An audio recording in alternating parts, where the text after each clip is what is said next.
William não constava nem como desfalque, ele ficou fora por opção, porque ainda está na reta final do ombro, mas ele não é mais desfalque. Então o Fagner, Maicon e o William vão voltar muito em breve. O Renato é que não há previsão no momento, o Renato é uma grande dúvida. Então, vamos falar do Corinthians agora, que vem de derrota para outro alvinegro, perdeu para o Ceará por 3-1. Em um jogo de golaços, o Ceará venceu de virada por 3-1 e impediu o Corinthians de assumir a liderança do Campeonato Brasileiro. Foi a primeira vitória em casa da equipe comandada por Marquinhos Santos, que deixou a zona de rebaixamento. O Corinthians teve um desfalque de última hora. Cássio sentiu dores nas costas e deu lugar ao goleiro Matheus Donelli. Na ausência do suspenso Vitor Pereira, Felipe Almeida comandou o Corinthians, que abriu o placar aos 3 minutos com um golaço de Roger Guedes, que acertou um chute no ângulo. O Ceará empatou em grande estilo. Aos 28 minutos, Pacheco aproveitou um rebote e marcou de cobertura.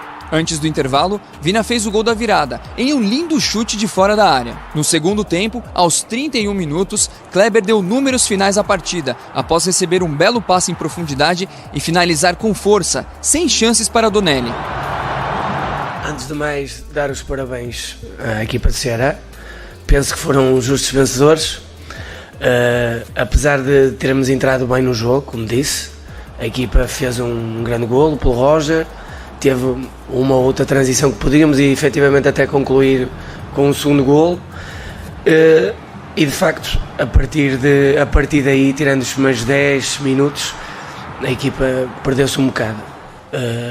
Infelizmente nós no jogo anterior não conseguimos gerir como pretendíamos e hoje claramente a equipa acusou desgaste. Primeiro, uma vitória do grupo, né? Uma vitória do vestiário, uma vitória dos atletas, mas toda a honra e toda a glória a Deus. Acho que ele tem provado e tem mostrado que esse grupo pretende chegar longe e tem trabalhado para isso. Mas a gente tem visto uma evolução do Ceará.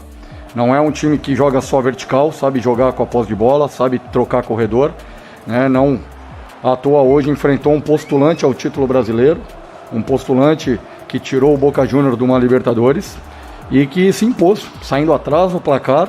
Teve tranquilidade, teve organização. O Ceará volta a campo nesta terça-feira no Castelão pelo Campeonato Brasileiro em jogo contra o Avaí, enquanto o Corinthians joga no dia seguinte contra o Coritiba. O Corinthians se mantém não, né? Vai para a terceira colocação e o Flamengo é o 7º, e são 5 pontos. E pensando no que cada um consegue fazer em campo, não dá também para condenar. Tudo bem, a gente pode dizer que foi um jogo muito ruim do Corinthians, que toma uma virada, que não responde à altura, mesmo que sejam meninos ali jogando. Mas não dá pra gente condenar o trabalho do Vitor Pereira por conta desse tropeço, vamos colocar assim. De forma alguma. O resultado de ontem no Castelão foi um resultado absolutamente normal. O Corinthians começou o jogo ganhando sem saber como, né? Porque o Corinthians é um time que não consegue fazer gol. De repente fez um gol, a gente viu aí um gol absurdo do Roger Guedes, né? A atuação no geral ela foi ruim.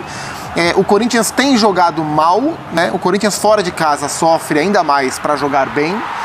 E acho que quando a gente olha para o trabalho do Vitor Pereira, são poucos jogos realmente bons do Corinthians. Esses poucos jogos realmente bons geralmente são dentro de casa. Só que as circunstâncias do trabalho, elas são tão afetadas, né, são tão alteradas, que a discussão do jogar bem ou jogar mal não é a principal discussão no Corinthians, né? A discussão é o que tinha... É o sobreviver do calçado. Ter 11 ou de entrar com 10. E ver qual a melhor forma de pontuar dentro desse instinto de sobrevivência. Mas é claro que o time poderia ter jogado mais ontem com o que tinha contra o Ceará. Jogou menos, perdeu com justiça, e é um time que tem sofrido, especialmente fora de casa, para conseguir grandes resultados. Vai se mantendo, nas 3 competições, vai se mantendo. O Corinthians, ele tem um modo de sobrevivência, mais do que o modo de desempenho. E é tanto tempo que os titulares, alguns titulares, que você considera titulares, né, estão fora, que esses jogadores que têm jogado já estão no limite. Então você não consegue ter um rendimento físico. E ele não consegue rodar mais, né? A vez que ele rodou foi contra o Fluminense, ele tomou 4, né? E ainda assim tem jogadores que estão jogando que poderiam jogar mais. Eu acho que o Juliano é o principal caso deles. O Juliano, na lesão do Renato, que já não estava bem, o Juliano assume um papel que era mais ou menos esperado quando ele foi contratado. E a sequência do Juliano ela é bem ruim, assim. O meio-campo do Corinthians, que era Maicon, Duqueiroz e Renato Augusto, foi esfacelando. Nesse momento ele vira Duqueiroz, Cantilho e Juliano, o meio-campo titular, né, disponível para o Vitor Pereira. E o Juliano dos três é o que está pior. E não se esperava isso dele. E o Corinthians precisa, especialmente nesse momento de muitos desfalques, que esses poucos jogadores dos mais consagrados assumam um papel. E o Juliano não está conseguindo, por isso o Corinthians no meio-campo vem jogando mal, não vem conseguindo desempenhar tão bem. E quando o time joga bem, outros caras têm aparecido mais do que ele, que para mim vem decepcionando.